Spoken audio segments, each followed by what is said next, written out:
നമ്മളിൽ ഭൂരിപക്ഷം ആളുകളും നമ്മുടെയൊക്കെ സ്വപ്നങ്ങൾ ഉപേക്ഷിച്ച് മറ്റുള്ളവരുടെ ജീവിതം മെച്ചപ്പെടുത്താനായി പരിശ്രമിക്കുന്നവരാണ്. എന്നാൽ നമ്മളെക്കുറിച്ച് ആലോചിക്കാൻ പോലും ചിലപ്പോൾ സമയം ചിലവാക്കാറില്ല. അവരുടെ പ്രശ്നങ്ങൾ പരിഹരിക്കാൻ, അവരുടെ സ്വപ്നങ്ങൾ സാക്ഷാത്കരിക്കാൻ നമ്മൾ നമ്മുടെ സമയവും ഊർജവും ചെലവഴിക്കാറുണ്ട്. അതിൽ തെറ്റൊന്നുമില്ല. കാരുണ്യമാണ് മനുഷ്യൻ്റെ മഹത്തായ ശക്തികളിലൊന്ന്. പക്ഷേ നാം ഒരിക്കലെങ്കിലും ചിന്തിച്ചിട്ടുണ്ടോ, ഞാൻ എന്തിനാണ് ജീവിക്കുന്നത്?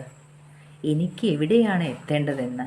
മറ്റുള്ളവരുടെ നാളേക്കായി നാം നടത്തുന്ന പോരാട്ടത്തിന് പിറകെ നമ്മുടേതായ നാളേക്കും ഒരു മഹത്തായ സ്ഥാനമുണ്ട്.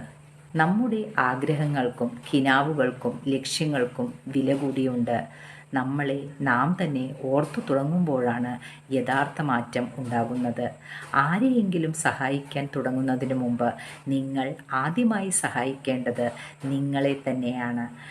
നമ്മൾ അതിന് അർഹരുമാണ്. സ്വന്തമായി നമ്മെ തന്നെ കണ്ടെത്താൻ വേണ്ടി, നമ്മുടെ ആവശ്യങ്ങൾ നിറവേറ്റാൻ വേണ്ടി ഒന്ന് ജീവിച്ചു നോക്കൂ.